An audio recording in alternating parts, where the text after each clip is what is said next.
Hi, I'm Tom Stevenson, and welcome to Microsoft Project Made Easy. Today, we are going to be looking at creating a master project file.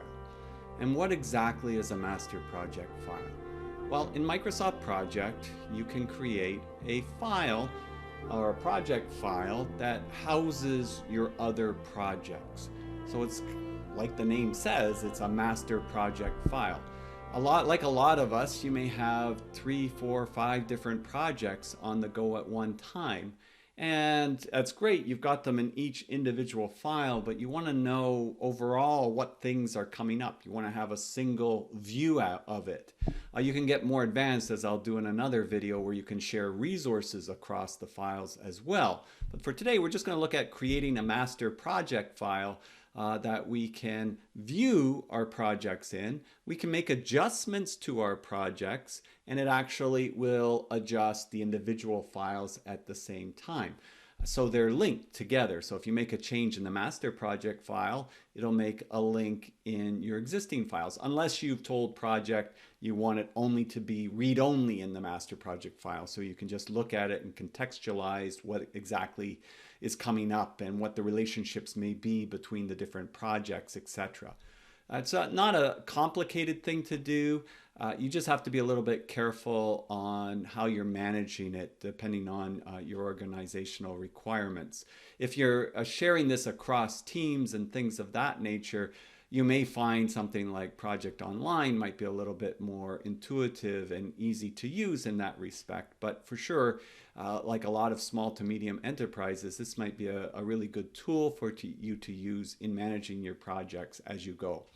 So I've created this relatively simple file, and I called it Project Anywhere 1, just so that we can see in the different areas when we put in the sub-projects into a master project files, we will be able to identify with them. You'll see what I mean as we go along. But you could create this and follow along if you want something similar to this. It's just to get the idea. There's nothing too complicated about creating it. So I've got these activities, and if I pull this to the side, you'll likely see, oh, no, I don't have that on this. I guess I haven't got my resources here in this particular case. Thought I'd created them, but that's okay. We'll do that right now. So I'm just going to go to the resource sheet, create a few resources here. Oh, they are created. I just haven't applied them yet. I thought I did that. Plumbing sub, carpenter, HVAC sub, PM, site super, even better. So you could, again, create a few resources in your project file. I made a couple of them cost and 3 of them work, and I threw in a few hourly dollar figures so you'll see them. And so once that's created, I'm going to go back to my Gantt chart.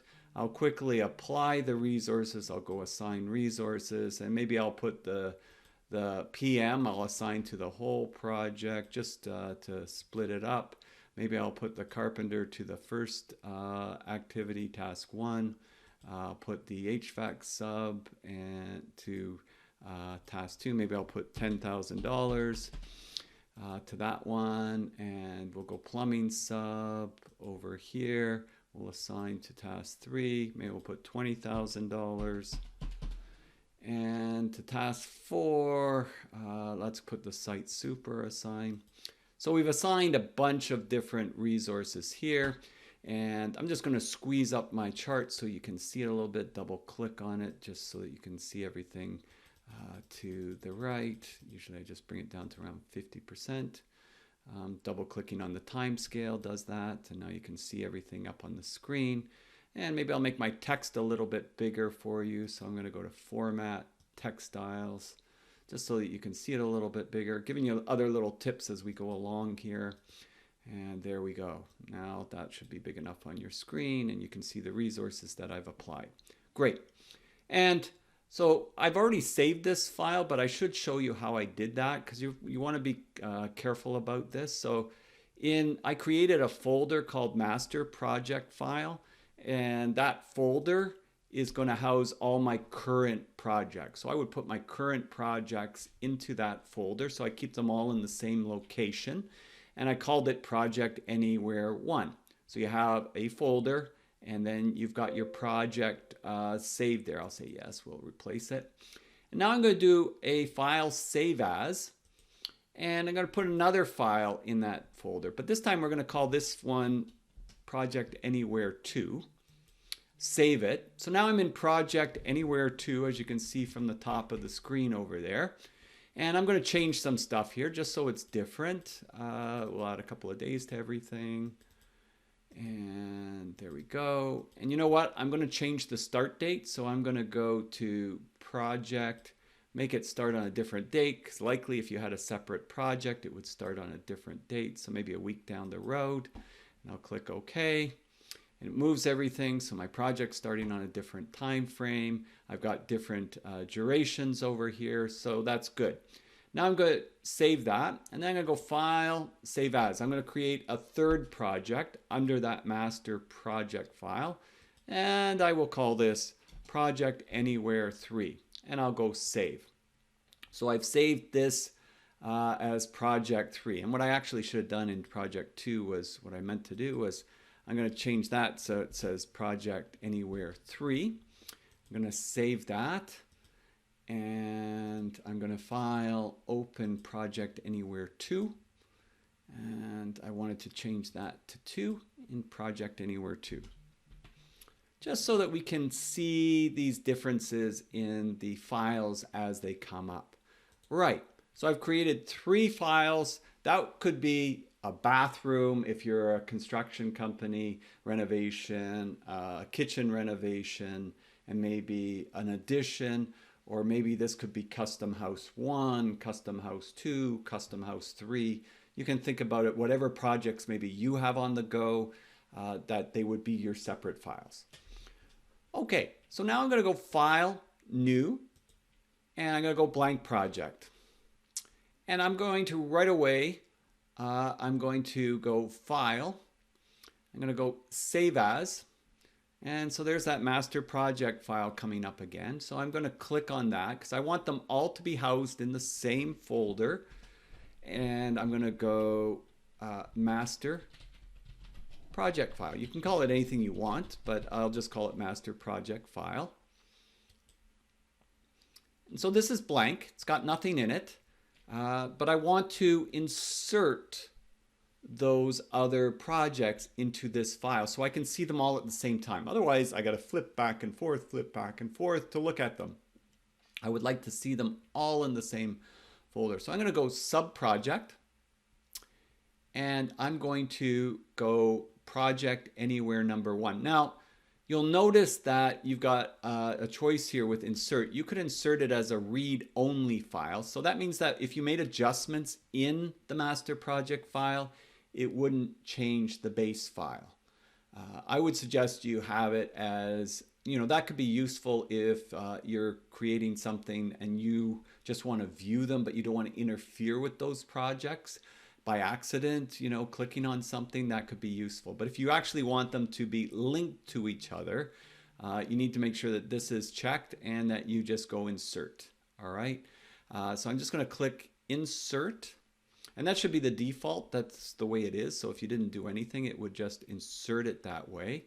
And you can sort of see it's inserted here.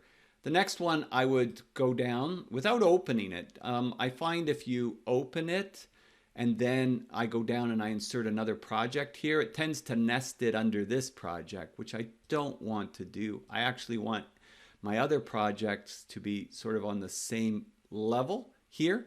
So that's why I'm going to have this all rolled up, and I'm going to go Insert Sub-Project again. So Project Anywhere number 2, Insert, and there you go. It's at the same level.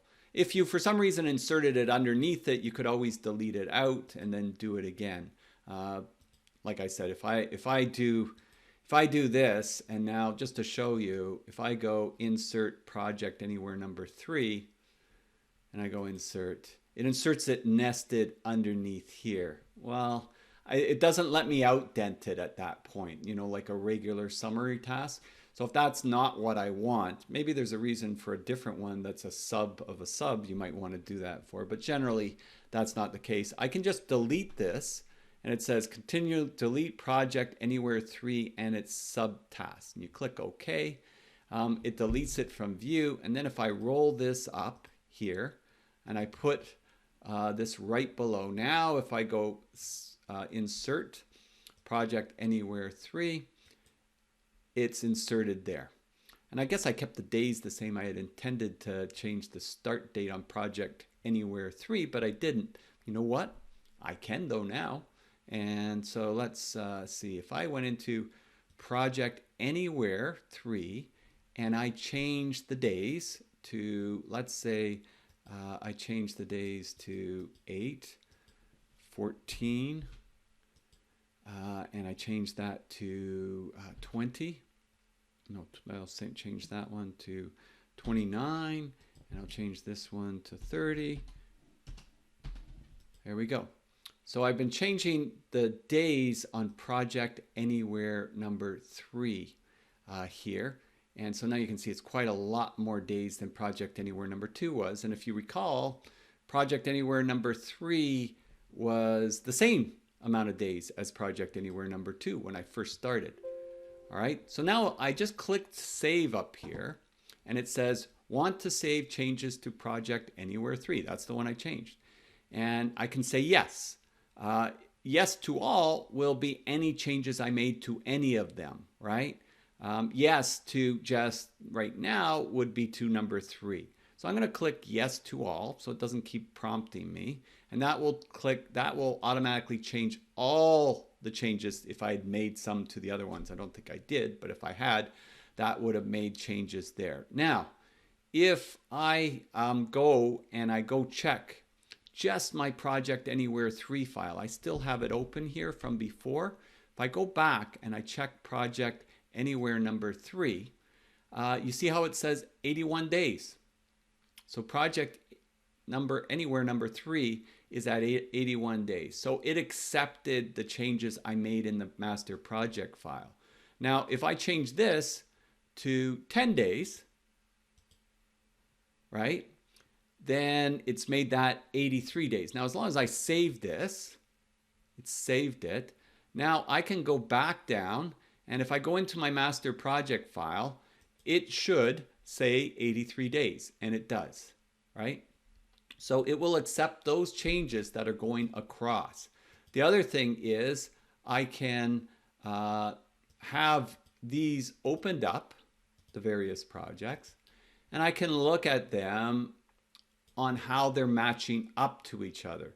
So right now I have all 3 projects open, and I can see the different dates that they are starting on. Now there's some functions you may not be able to adjust here that you'll need to go back to your original project files. One of them is to set the project start date. So for example, if you wanted to change the project start date, and I was in Project Anywhere number 3, and say I go down here, I'd have to go down one level. And if I try and change that here, let's see what happens. I'm going to change this. It's got the start date, the overall start date of my master project file. So it's just going with the earliest one. It's not going with the individual project. So if I actually want to change this project here, start date, I should, in that case, go back and go to Project Anywhere number 3 and change the start date there. So if I go here and I say I want to change this to July 5th, I click OK, it'll move that to July 5th now. All right, so now that's starting July 5th. If I go back to my master project file, it will have changed to July 5th. There's some limitations on things where they cross over that you have when you have a master project file, but pretty much anything else that I want to do within the project file, add resources, take resources off, all of those kind of things I can do. So that's fairly easy to do in that master project file. For the most part, I find a master project file really helpful for just looking at this kind of stuff where you've got overlaps occurring and you're wondering how that's going to impact your ability to manage so many projects at the one time. It may make you say, you know what, this isn't working here because we want to have a little bit more time in between here, you could actually then just say, well, I need a little bit more time here, so I'm going to put a lag here. And I put that lag, and that maybe stops that overlap for a certain amount of period of time. Maybe if you knew what was going on in the specific project, it would be helpful for that way. It gets even more useful when you're sharing resources, because then you can really look at, do I have some resources over allocated between projects, and it'll highlight that for you. And I'll show you that in another upcoming video on creating a resource pool, which is a shared pool of resources. Because in this way, where we've got the resources and they're separated out and I've got similar names, it can get quite confusing when you go to the resource sheet. If I go to the resource sheet, you see they're all listed and they're repeated. And it's like, well, which project is each one for? I don't know. So that'd be very confusing with your resources. You can help yourself if you're doing that by inserting the column called project. So if you go insert column and you type P for project and you select project, then it tells you the resources, which ones are from which project. So in other words, you can tell these are all from project anywhere 1, that's the project file. These are all from project 2, and these are all from project 3. So you can at least tell which ones are which project if you have overlaps of similar names. But still, I think that's a little bit clunky if you're going to be managing resources between projects, but it is useful to view your projects from a higher level and see what's going on between the projects. The other neat thing is this is a master project file, so it's a dynamic kind of file. You can delete projects from this, no problem. Like I'd roll it up first, just click on it and press delete. And it says project anywhere is a summary task. Deleting will delete all of its all of its subtasks. And that's just deleting it from this file though. It's not deleted from your folders or anything like that. You can go back in and there's project anywhere. It's there. I can, double click it and open it. I think I had it open, but there it is. And you can see it and it's fine. It's visible. It's still there. So you haven't lost it. That's not a problem that way. So you can, what I would typically do is I would have a master project file with all my live files in it. And as soon as one project is finished or completed, then I just delete it from the master project file and I insert whatever new project I have into it. So at least I can always do a quick look at high level how my projects are and how they're interacting with each other from that perspective. You can get more advanced with this, to be sure, but this is a good starting point, I think, for you just to understand how it works and to try it. Try changing days and seeing how that affects the second project anywhere. So I just changed that. It's at 47. There it is. It's at 47. Change it here. You got another 2. There it is. It's at 49. And if I go back to my master project file, there it is at 49. But I can also see how they are interplaying with each other, right? If I can see that, oh, okay, well, the carpenter's not overlapping. That's where, again, as I said, I'd create a resource pool, so then it really becomes self-evident for that part. But at least my activities, I can get a good sense what's coming up with the big scheme picture of things. So that's what I wanted to cover off today. Fairly simple stuff. You just have to be a little bit careful, test it out, make sure that you've got your original files saved into that folder. You're not deleting your original files when you delete them from the master project file. They're still there, and they can be a dynamic process. So hopefully that's been a help for you for managing multiple projects. I'm Tom Stevenson, wishing you a wonderful day, and we'll see you next time. Bye for now. Oh, and also, before I forget, don't forget to click the subscribe icon so you can view future upcoming videos and look at the various playlists I have on project management, construction, business management, and all those nifty areas. And please click the notifications, and then you'll be kept up to date with everything. Your comments are always welcome, and if there's ideas or things that you'd like to learn in Microsoft Project, leave me a comment, and if I have time, I'll shoot a quick video. I'm Tom Stevenson once again, signing off. Bye for now.